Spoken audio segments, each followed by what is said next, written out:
devraient débarquer les migrants. Après plusieurs péripéties ces dernières 48 heures, les refus de l'Italie et de Malte d'ouvrir leur port à ce bateau, l'offre des nationalistes corses et les divisions des Européens. Dernière division en date, les propos d'Emmanuel Macron ce matin en Conseil des ministres. Il s'en est pris à l'Italie. C'est ce qu'a déclaré le porte-parole du gouvernement Benjamin Griveaux à l'issue du Conseil des ministres. On l'écoute.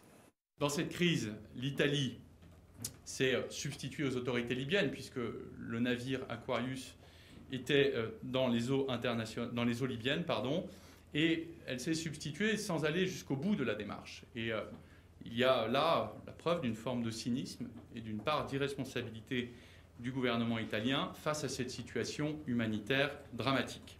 Renaud, cette fois, ça semble vraiment craquer de toutes parts sur la question des migrants.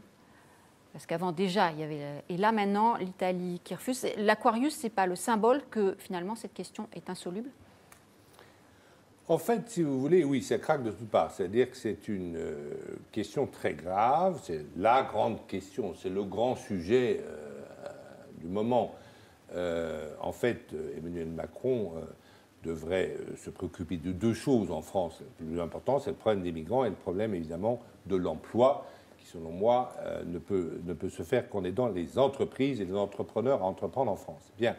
Alors, sur les migrants, la politique n'a jamais été européenne, puisque nous avons eu la décision stratégique la plus importante des dernières années, qui a été prise par Angela Merkel, sans consultation de ses partenaires européens. C'est-à-dire que quand elle a dit qu'il y avait 800 000 places au chaud en Allemagne, avec l'école gratuite, les soins gratuits, 1 500 € de différentes prestations, etc., elle a fait bouger, il faut bien comprendre ça, des dizaines et des dizaines et des dizaines de millions de miséreux. Moi, je connais bien l'Afghanistan, je connais bien l'Afrique noire, etc. Pas seulement, ou même, je connais bien le Pakistan. Il y a beaucoup de Pakistanais, c'est un pays en paix, le Pakistan, qui, évidemment, ont envie d'aller dans cet Eldorado. Voilà, donc mais elle n'a pas du tout demandé, elle a réagi à une séquence émotionnelle. Il y avait une photo d'un jeune garçon qui s'était noyé, et elle n'a absolument pas fait de la stratégie. Elle sait pas. Alors, et on est face à une démographie. C'est une urgence à gérer. Une explosion démographique. Non, mais j'essaie de prendre le sujet un peu plus haut. Une explosion démographique en Afrique, avec une poussée formidable vers l'Eldorado européen, et avec tout un trafic, c'est-à-dire un système où les barbaresques, où les passeurs, si vous voulez, utilisent les ONG ou la marine italienne pour faire leur boulot, parce qu'ils prennent 3 000 $ par migrant, mais ils n'ont quand même pas envie de les transporter jusqu'aux côtes italiennes. Alors ils appellent à 12 000 des côtes libyennes. Ah, je coule, ils commencent à faire un tour. C'est une urgence à gérer. Alors là, on se refile la patate chaude. Moi, je suis choqué. J'étais choqué ce matin. Je pense que le bateau, je pense qu'il faut appliquer le droit de la mer. Donc il faut raccompagner le bateau, les naufragés, pas en Italie, en Libye, d'où il est parti. Il faut aller dans le port, ce bateau Aquarius, il faut aller dans le port de Tripoli et débarquer ces naufragés qui sont partis. Moi, ce qui m'a surpris ce matin. Renaud, remettre des gens, on le sait, en Libye, ça ne se passe pas très bien pour les migrants. Pourquoi ils y sont allés alors? Ils sont bienvenus en Libye.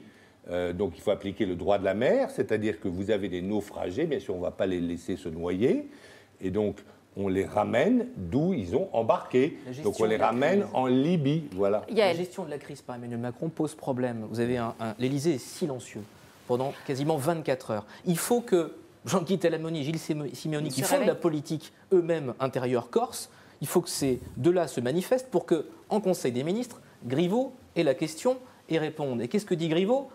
Grosso modo, c'est presque comme s'il insultait les Italiens qui viennent de voter. D'ailleurs, je vous interromps parce que le président du Conseil italien vient de réagir aux propos rapportés par Benjamin Griveaux et d'Emmanuel Macron. Il dit, finalement, c'est de l'hypocrisie tout ça. On n'a pas de leçon d'hypocrisie à recevoir, pas de la France, mais c'est ce que ça veut dire. Et qu'est-ce que dit Emmanuel Macron derrière ? On peut aider maintenant l'Espagne et Pedro Sanchez qui propose d'accueillir le bateau à Valence. Non mais pardon, mais pourquoi Emmanuel Macron ne s'en saisit pas ? Il a peur des sondages qui montrent que droite, extrême droite, voire au-delà, il y a une trouille qui monte de l'arrivée, d'invasion des migrants en France. Pourquoi il ne prend pas à bras le corps ce dossier ? au moment où sa majorité lui reproche d'avoir été peut-être un peu trop dur sur la loi asile-immigration, il récidive. Là, il va y avoir des cassures dans sa majorité. Vous n'imaginez pas comme la réunion de groupe ce matin de La République En Marche était houleuse à l'Assemblée. On a retrouvé tous ceux qui s'étaient opposés à la loi asile-immigration, qui attendaient là le geste peut-être présidentiel humain pour gérer une urgence. Il n'est pas venu.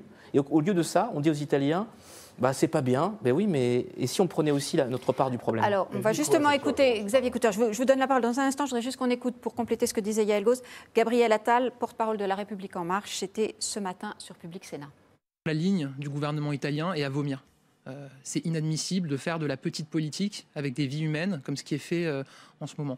Qu'on pose la question de la ligne migratoire de l'Union européenne, qu'on pose la question des solutions qui peuvent être trouvées au niveau européen pour mieux réguler, mieux prendre en charge ces flux migratoires, évidemment. Et la France le fait, Emmanuel Macron le fait depuis maintenant 1 an. Je n'imagine pas que la France ne participe pas à trouver une solution humanitaire pour ce bateau.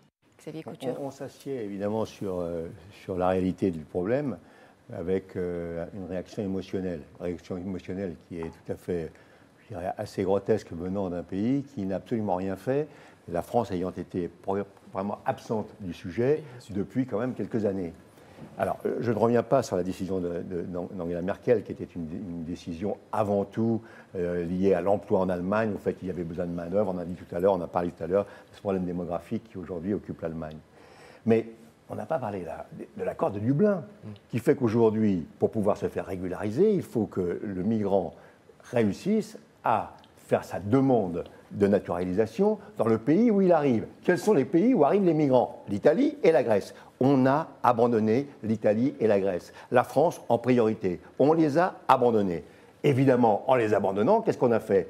On a fait que ces pays qui n'ont pas d'immigration traditionnelle, ils n'ont pas eu la problématique que nous avons eue avec la décolonisation, donc ils ne connaissent pas ça. Ils voient arriver ces flots. Évidemment, ça a amené le gouvernement actuel enItalie, cette alliance improbable entre la Ligue et Cinque Stelle. Eh bien, que se passe-t-il? Eh bien, ils appliquent ce qu'ils ont dit. Ils se sont fait élire là-dessus. On en a marre d'être les pigeons de l'Europe et d'être obligés d'accueillir, au nom de l'accord de Dublin, l'ensemble des migrants. Mais qu'est-ce qui va se passer derrière? Et c'est là où moi je ne suis pas d'accord avec Renaud. Il y a 450 à 500 millions de migrants qui se préparent à envahir l'Europe si on ne fait pas quelque chose qui permette, 1, de les maintenir chez eux, 2, d'organiser l'accueil pour ceux qui de toute manière vont venir. Qu'est-ce qu'on va faire? On va couler les bateaux? Vous allez raccompagner des dizaines et des dizaines de bateaux en Libye? Ça n'a pas de sens. Il faut qu'on arrive à trouver une solution. 1, une solution européenne. 2, que les pays européens, dont la France fait partie, cessent cet égoïsme, qui est un égoïsme court-termiste, à courte vue. Et 3, qu'on soit en capacité de régler à peu près la problématique des départs. Alors moi, je suis tout à fait d'accord pour aider les pays africains, effectivement, à fixer ces jeunes populations africaines, ces jeunes mâles africains qui viennent d'ailleurs, qui sont des classes moyennes, puisqu'il faut réunir ces 3 000 euros pour payer le passage, et qui, en fait, on prend ces ressources humaines, parce que c'est des types débrouillards qui viennent, etc., qui ont réuni de l'argent, et donc, évidemment, il faut les fixer.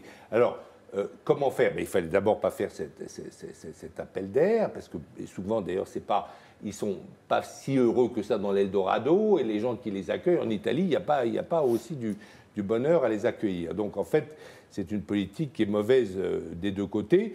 Et ce qu'on pourrait faire, si on pourrait faire des choses, on pourrait aider, par exemple, à stabiliser la Libye, et par exemple, à aider la Libye même à protéger sa frontière méridionale, c'est-à-dire sur le désert, là.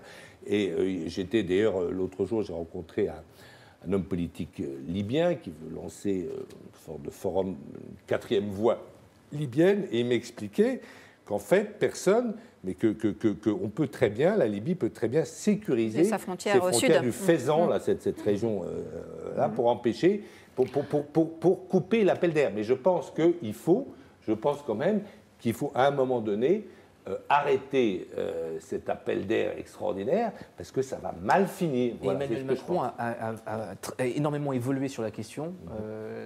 Entre le moment où Angela Merkel, en 2015, dit ça Lui est à Bercy, ministre de l'économie, et la félicite quasiment pour son humanité. Il Manuel Valls, lui, par contre, prend une position inverse à Matignon. Et aujourd'hui, Emmanuel Macron est sur du Valls concernant le fait de ne pas t'accueillir. Quelques réactions sur ce sujet. Béatrice qui nous dit « L'Italie fait face aux problèmes toute seule depuis longtemps. Les Français sont une fois de plus arrogants. » Elle rejoint un peu ce que vous disiez, Xavier Couture. Isométrique, les Italiens complètent aussi. Les Italiens ont accueilli des centaines de milliers de personnes et la France, combien ?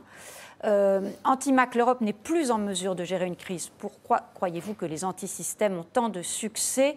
On l'a évoqué effectivement avec le résultat des élections italiennes. Aucun pays n'ose avouer qu'il n'en veut pas et tous accusent l'Italie, complète encore Isométrique. Et Marie-Claude, je trouve que les ministres La République En Marche condamnent bien facilement le gouvernement italien à qui on demande beaucoup. Et la réponse à notre question posée, là encore, sur Twitter, selon vous, est-ce à l'Europe de gérer la crise migratoire, dont l'Aquarius est un des exemples ? Eh bien, ma foi, c'est assez partagé, 51% de oui. On va provisoirement quitter ce sujet, en tout cas pour aujourd'hui. Je vous propose de parler un peu football. Alors, football, pourquoi ? Eh bien, ma foi, parce que